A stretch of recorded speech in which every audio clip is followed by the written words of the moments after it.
एक सोमवार के दिन तू मेरे मंदिर के दरवाजे पर चौखट पर बैठ जाना, और दूसरा प्रतिदिन शाम के समय पर तू बेलपत्री के पेड़ के नीचे बैठ जाना।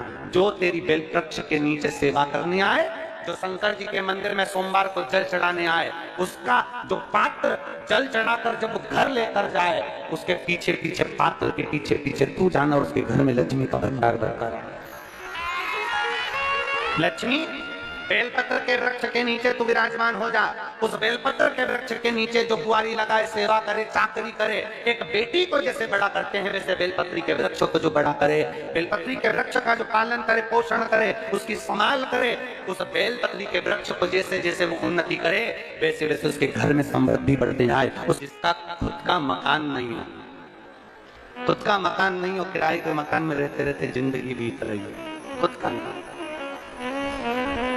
और बहुत दुख का जीवन चल रहा, बहुत कष्ट का जीवन, बहुत अपना खुद का कोई मकान नहीं। मान लो प्लाट है पर मकान बन नहीं रहा, या कोई प्रॉपर्टी अपनी नहीं बन रही, तो हम इस व्यासपीठ से कहना चाहेंगे कि एक प्रयोग अवश्य करिएगा, एक प्रयोग अवश्य। अपने आसपास के 5-6 बेलपत्र के वृक्ष देख लीजिए, अपने आसपास के नजदीक के 5-6 बेलपत्र के बड़े बड़े वृक्ष देख लो या छोटे वृक्ष देख लो। उन 5-6 वृक्ष को धीरे धीरे उनकी सेवा करना प्रारंभ करो, उन वृक्षों को बड़ा करना प्रारंभ करो, उन वृक्ष के नीचे सफाई करना प्रारंभ करो, उन वृक्ष को जल देना प्रारंभ करो, उन वृक्ष को आप खाद देना प्रारंभ करो, उन वृक्ष की सेवा संभाल करना प्रारंभ कर दो, उस वृक्ष के नीचे बुआरी पाड़ना प्रारंभ कर दो, झाड़ू लगाना प्रारंभ कर दो, उस वृक्ष के नीचे सफाई करना प्रारंभ कर दो। उस बेलपत्री के 5-6-7 वृक्ष को आप गोद ले लो। गोद लेना मतलब मैं इसकी सेवा करूंगा, मैं इसमें जल दूंगा, मैं इसके खाद दूंगा, मैं इसकी सेवा करूंगा, कुछ मत करो, बस केवल इस शरीर से उस बेलपत्र के वृक्ष की सेवा करना रोज प्रारंभ कर दो। 6 महीना इंतजार करना, 6 महीना लगातार सेवा करना, 7वां महीना आपका और हमारा, और बताना कि भोलेनाथ ने प्रॉपर्टी दिलाई कि नहीं दिलाई और आगे बढ़ा है।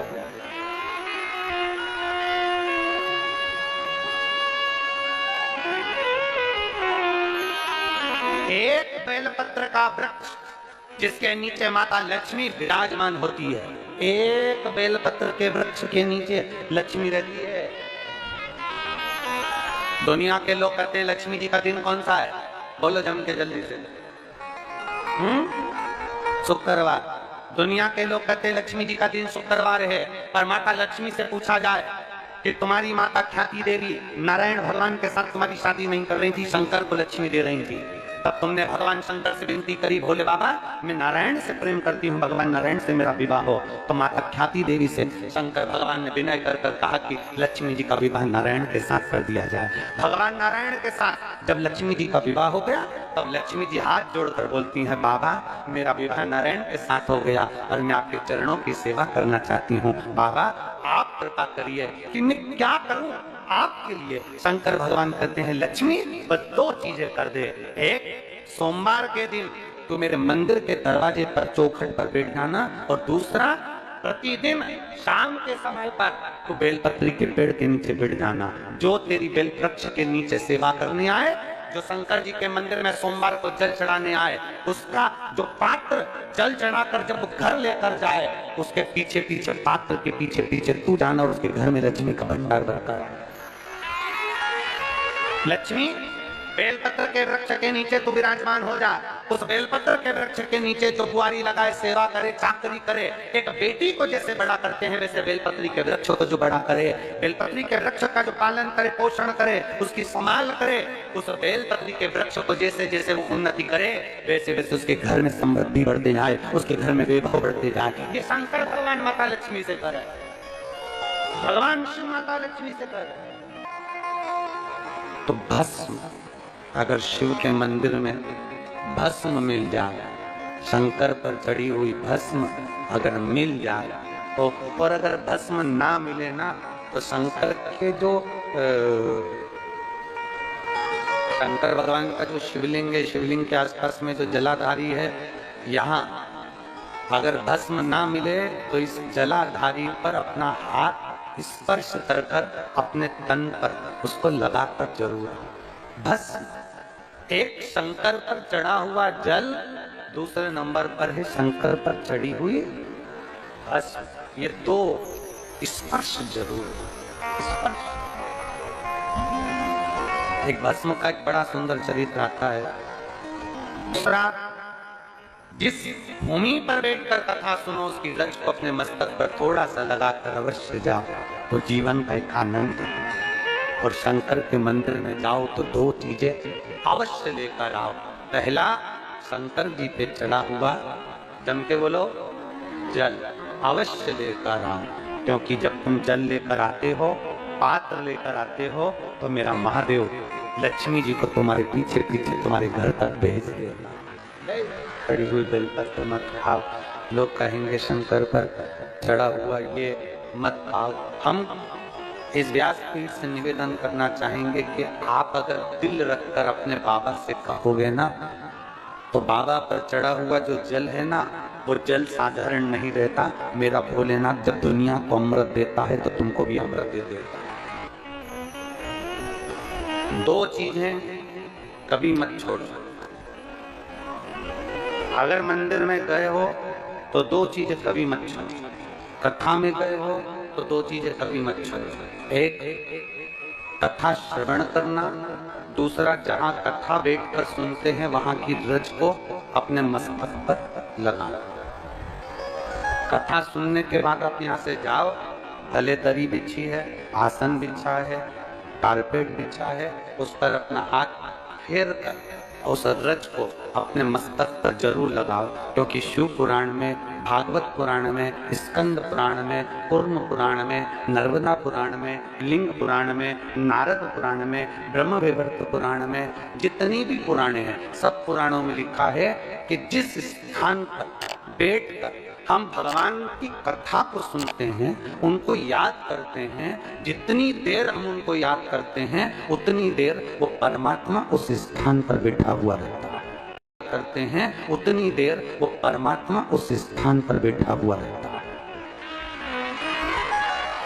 हाथ रखकर बोलना, शंकर भगवान से तुम्हारा रिश्ता कौन सा? शिव जी से आपका कौन सा रिश्ता?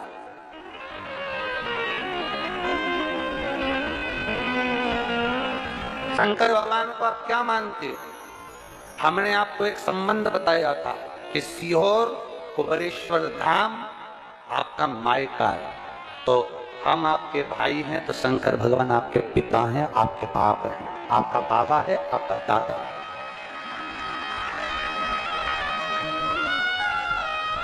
अब आपसे हम प्रश्न करें, उत्तर मेरी कुरुत की बहनें भी देंगी और मेरे जीजा उन भी देंगे और मेरी बेटियां और मेरे बेटे देंगे। आपसे प्रश्न करें, अगर बेटी को दुख होगा तो क्या वो अपने बाप से नहीं कहेगी? बोलो तो जम के। बेटी को तकलीफ है वो अपने बाप से ना कहेगी। बेटे को तकलीफ है तो वो अपने पिता से, अपनी माँ से नहीं कहेगा, मम्मी मुझे ये तकलीफ है, पापा मुझे ये दुख है, माँ मुझे ये तकलीफ है, पिताजी मुझे ये कष्ट है। क्या वो अपने माँ बाप से नहीं कहेंगे? क्या वो अपने माँ बाप से विनय नहीं करेंगे? और माँ, पिता, फिर उसके करीब में, उसके नजदीक में जो भी होता है वो माँ बाप निकाल कर उसको दे देते हैं, माता पिता उसको दे देते हैं।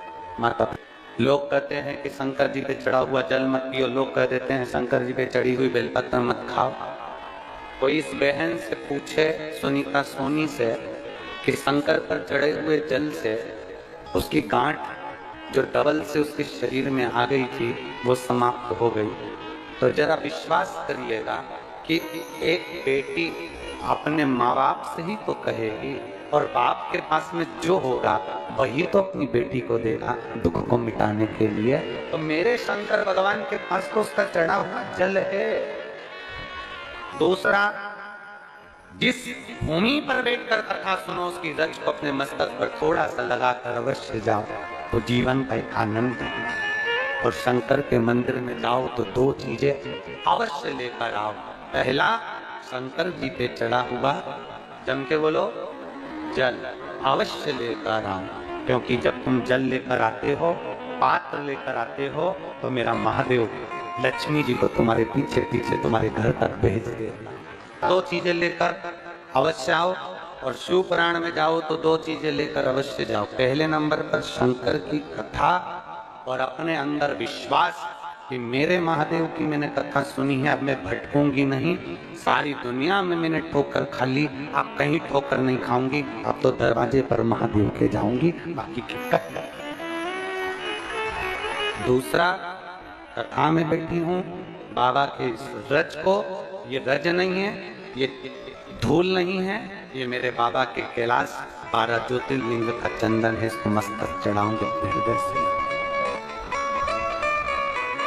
लाते हो आप लोग? हाथ उठाओ जरा, रख लो, बहुत बढ़िया, प्रणाम आप सभी को नमन। 2 बूंद जल लेकर आओ, बदला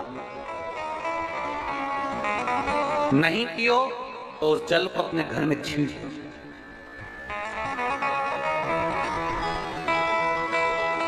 नहीं पी सकते उस जल को छींट लो। सारे घर के लोग नहीं पी रहे, उस जल को मटके में डाल दो, हंडे में डाल दो। 2 बूंद जल हंडे में डाला, सब पी गए। आपको अलग अलग किसी को देने की जरूरत नहीं पड़ती, किसी को हंडे में डाल दो, मटके में डाल दो, सब उस पानी को पीना डाल दो।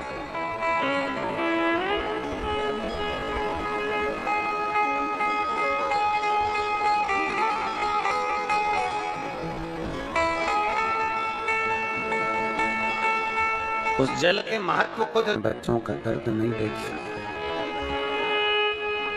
जब माता पिता अपने बच्चों का दर्द नहीं देख सकते, तो देव अधिदेव महादेव तुम्हारा दर्द कैसे देखेंगे? वो भी तो काटेंगे तुमको, वो भी तो कष्ट मिटाएंगे। 2 चीजें कथा में जाकर ले। एक, जहां जगह मिल जाए वहां बैठकर कथा सुनो। धूप लगे, पंडालों की इतनी व्यवस्था नहीं हो पाती है, पंडाल लगाने वाले, टेंट लगाने वाले टेंट लगा लगा के थक जाते हैं, तो अपने साथ एक छाता लेकर चलो। 2 पानी की जम के बोल जरा बोतल, बिछाने की दरी अपने साथ लेकर चलो। उन्होंने उमा महेश की कथा अपने जीवन में धारण करी कि नहीं करी वो हमको नहीं स्मरण है, पर एक बात का स्मरण करिएगा, ये जो कथा चल रही है ये गौरी शंकर चल रही है। इसके बाद में जो अमलेश्वर में कथा है वो कौन सी है? समर्पण शिव महापुराण कथा। उस समर्पण शिव महापुराण की कथा जब 2 तारीख को विराम हो जाएगी, तब उसके बाद में जो कथा 6 जून को प्रारंभ होगी सोलापुर महाराष्ट्र में, उस कथा का नाम रहेगा उमा महेश शिव महापुराण की कथा। उसको जरूर सुनो। सोलापुर में जो 6 जून से कथा होगी उसका नाम उमा महेश शिव महापुराण, उसको सुनना, श्रवण करना, उसको धारण करना है। उसमें इतने प्रश्न माता उमा ने भगवान महेश से करे हैं, और महेश भगवान शंकर उसका हर प्रश्न का उत्तर दे रहा है। भगवान महेश, भगवान शंकर हर प्रश्न का। बाबा बोले माता उमा ने भगवान शिव जी से, महेश भगवान से, भगवान शंकर से करेंगे, बाबा भोलेनाथ जी बताओ, संसार में जन्म लेने वाले व्यक्ति के जीवन में उसके भाग्य में अगर सुख नहीं है, उसके भाग्य में खुशियां नहीं है, उसके भाग्य में कोई अच्छा है ही नहीं, तो वो जीव क्या करेगा? वो जीव क्या करेगा?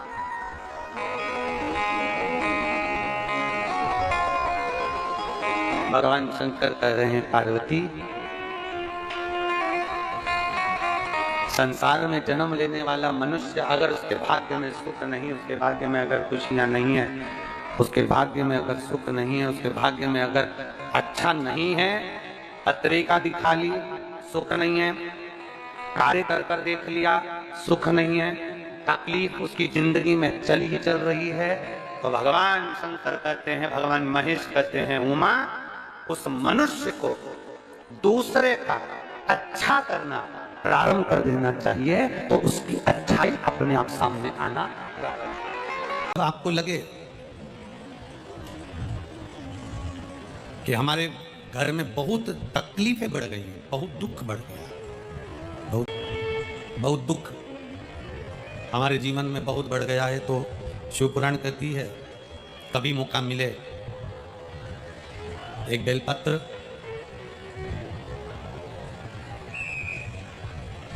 जिसकी डंडी का मुख जहां से पानी बहता है जलाधारी की ओर, समझ में आ रहा है ना, जहां जलाधारी हो और वाली जगह पर डंडी का मुख हो जलाधारी, अब समझ लो थोड़ा सा। जैसे ये गोल जलाधारी है, ये शिवलिंग है, यहाँ अशोक सुंदरी है और यहाँ से पानी बह रहा है। ये डंडी का जो मुख होता है, उस डंडी के मुख को अशोक सुंदरी वाली जगह पर नहीं, बिल्कुल जहां से पानी नीचे बहता है बस वहीं इस डंडी का मुख हो, पत्ती का मुख महादेव की ओर, और एक बेलपत्री जिसकी डंडी आप जब शिव जी को समर्पित करें तो बीच वाली पत्ती का मुख आपकी ओर हो और डंडी का मुख पीछे की ओर, डंडी का मुख पीछे की ओर, पत्ती का मुख आपकी ओर। महाराज शिव महापुराण की कथा कहती है किसी भी 12 महीने में शिवरात्रि आती है, 12 महीने शिवरात्रि आती है, किसी भी एक शिवरात्रि पर, किसी भी एक शिवरात्रि पर अगर आप भगवान शंकर के मंदिर में जाकर ये 2 बेलपत्री समर्पित कर कर दोनों जगह पर पंचजल, मतलब जो कलश आपके पास में है, पानी का लोटा, जल का पात्र जो आपके पास में है, तो यहाँ जो बेलपत्री आपने इस ओर जल पानी बह रहा है, इस ओर रखी, यहाँ पर भी 5 बार जल, उसी कलश में से 5 बार जल यहाँ पर, और उसी कलश में से 5 बार जल जो शिवलिंग पर आपने बेलपत्र से रखी है, समर्पित करिए वहां पर। ऐसे 5 बार इधर और 5 बार शिवलिंग पर जल समर्पित कर कर अपने जो दुख हैं, अपनी जो तकलीफ है, अपना जो कष्ट है, बहुत तकलीफें जो हमें आ रही है, बहुत। एलईडी चालू करिए बाबू, एलईडी चालू करिए, एलईडियाँ चालू करिए।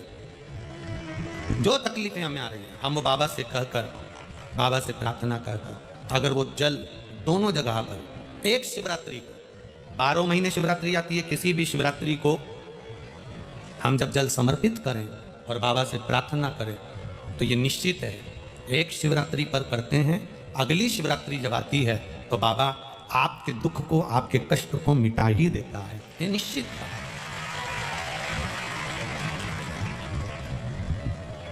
एक बेलपत्र शिवलिंग के ऊपर और एक बेलपत्र बाबा के जलाधारी के सम्मुख, अशोक सुंदर वाली जगह पे नहीं, अशोक सुंदर वाली जगह तो बीच में रह गई, पर थोड़ा आखिरी कोना, आखिरी कोना समर्पण कर, शिव कथा कर रही है। मान लो आपका अगर विश्वास दृढ़ है, भरोसा पक्का है, जैसे अभी आपको कथा में कहा कि मन आपने अगर शिव को दे दिया है, दिल भगवान शंकर को दे दिया है, और विश्वास अगर पक्का हो गया है और आपने वो जल समर्पित किया है, तो ये निश्चित है अगली जो शिवरात्रि आएगी उस तक बाबा आपके दुख को, कष्ट को काट ही दे। पर विश्वास के साथ फिर निवेदन करेंगे, जल भी चढ़ाओ तो विश्वास के साथ, बेलपत्र भी चढ़ाओ तो विश्वास के साथ, धतूरा भी चढ़ाओ तो विश्वास के साथ, एक पुष्प भी अगर समर्पित कर रहे हो तो विश्वास के साथ करिएगा, भरोसे के साथ। एक शमी का पुष्प और एक जल में मिला हुआ दूध, जल में मिला हुआ दूध और एक शमी का पुष्प, थोड़ा ध्यान देना कथा की ओर, बहुत भाव से श्रवण करिएगा। एक जल में मिला हुआ दूध और एक शमी का पुष्प, ये दोनों महामृत्युंजय के जप के लिए, महामृत्युंजय अनुष्ठान के लिए, महामृत्युंजय मंत्र के लिए बड़े प्रबलता का कार्य करते, बड़े प्रबल। ध्यान दीजिएगा, जब आपको लगे कि आपके परिवार में अगर कोई दुखी है, किसी को बहुत कष्ट आ गया, कोई बहुत ज्यादा कर्जे में लदालूम हो गया और उसने विचार करा कि मैं तो मर जाऊं तो अच्छा है, या मैं सुसाइड कर लूं तो अच्छा है। अब उनसे निवेदन रहेगा कि मरना मना नहीं, पर थोड़ा प्लान लेट बना मरने का। हम ये नहीं कर रहे कि तुम मत मरो, पर थोड़ा प्लान लेट करो। आज मरने का विचार करा है तो थोड़ा सा 15 दिन रुक जाओ, फिर विचार करना 15 दिन बाद, 20 दिन बाद कि मरूं कि नहीं। पर एक कार्य जरूर कर देखना, रुद्राक्ष की माला से महामृत्युंजय मंत्र का जाप शंकर जी के मंदिर के सम्मुख में नंदीश्वर के पास में बैठकर शिव के सम्मुख को देखते हुए, शंकर के शिवलिंग को देखते हुए, शमी के पुष्प को अपने सामने रखकर एक बार महामृत्युंजय मंत्र का 108 बार जाप कर कर शमी का पुष्प उस पात्र में से, कटोरी में से उठाकर जाप पूरा होने के बाद शंकर को समर्पित करो। और शंकर को समर्पित कर कर फिर विचार करना, 15 दिन, 20 दिन, 1 महीना रुकना कि तुम्हें बाबा ने जो तुमने मांगा वो तुम्हें दिया कि नहीं दिया। उसके बाद विचार करना कि जाऊं कि ना। मरो मरो सब कोई कहे, मर के देखे कोई, मरो तो ऐसा मरो कि फिर संसार सागर में जन्म ना होई। बार बार मरोगे फिर जन्मोगे, फिर मरोगे फिर जन्मोगे, फिर मरोगे फिर जन्मोगे। ऐसा मरण और जन्म से पीछा कैसे छूट जाए, उसका क्रम धारण करना है। आ गया टेंशन। ऐसा कोई संसार में नहीं जन्मा जिसके मस्तक पर टेंशन नहीं आया, कोई चिंता नहीं आई, कोई चिंता सम्मुख में नहीं पहुंची। ऐसा कोई जन्मा ही नहीं। आ गया थोड़ी परेशानी, आ गया थोड़ा कष्ट, एक शमी का पुष्प सम्मुख रखकर महामृत्युंजय मंत्र का अनुष्ठान कर कर, और यदि आप नहीं कर सकते हो, आपको लग रहा है कि मेरे दुख की घड़ी चल रही है, समस्या की घड़ी चल रही है, बहुत रोग चल रहा है, बहुत बीमारी चल रही है, बहुत कष्ट चल रहा है, उस समय पर आप अगर नहीं कर सकते हो तो जो आपके प्रिय, आपके स्नेही, आपसे मिलने वाले जो ब्राह्मण देवता, जो भू देवता हो, उनके चरणों में जाकर नमन कर कर, प्रार्थना कर कर, उनसे विनय कर कर कह सकते हो, महाराज जी बहुत टेंशन का जीवन चल रहा है, बहुत कष्टमय जिंदगी चल रही है, आप कृपा करो मेरे लिए एक बार महामृत्युंजय का अनुष्ठान शमी का पुष्प रखकर कर दीजिए। बाबा ब्राह्मण देवता, मुझे विश्वास है कि मेरा भोलेनाथ मेरा हाथ पकड़ लेगा और मुझे इस भव सागर से पार उतार देगा। एक शमी के पुष्प में वो बल होता है, एक शमी के पुष्प में वो भाव होता है, एक शमी के पुष्प में वो आनंद होता है कि महामृत्युंजय के अनुष्ठान का, महामृत्युंजय मंत्र के बल का एक आनंद सुख हमें तुरंत प्रदान कर दे, तुरंत दे। जैसे बेलपत्री के मध्य भाग, थोड़ा ध्यान दीजिएगा, ये बेलपत्र है और इस बेलपत्र के 2 पत्ती और ये 3 पत्ती का जहां पर मिलन हुआ है, फिर अच्छे से देख लीजिए, बेलपत्र की 2 पत्तियां, ये 3 पत्तियों का जहां बीच में मिलन हुआ है, उस 3 पत्ती के मिलन की जगह पर केवल मिलन वाले स्थान पर चंदन लगाकर अगर हम 108 बार महामृत्युंजय मंत्र का स्मरण कर कर देवाधिदेव महादेव को समर्पित करते हैं तो मनवांछित फल की कामना हमारी तुरंत पूर्ण हो जाती है। वो हमें पहले कहा है, सुनिए कि नहीं सुनिए, जम के बोलो जरा, सुना है ना। हनुमान जी के 5 भाई और हैं, गतिमान, व्रतिमान, व्रतिमान, कैतुमान। ऐसे हनुमान जी के 5 भाइयों का कर्म और आता है शिव महापुराण के अंतर्गत। 5 भाई, अकेले नहीं हनुमान।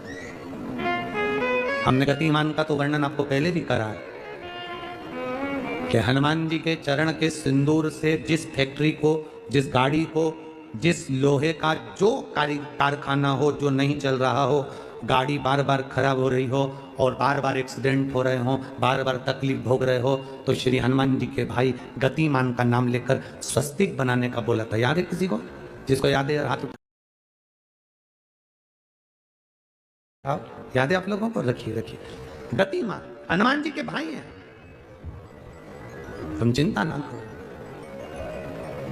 और समय आया और उस समय के अंतर्गत माँ के सुंदर आनंद से पवन तनय संकट हरन मंगल मूर्ति रूप राम लखन सीता सहित हृदय बसौ सुख।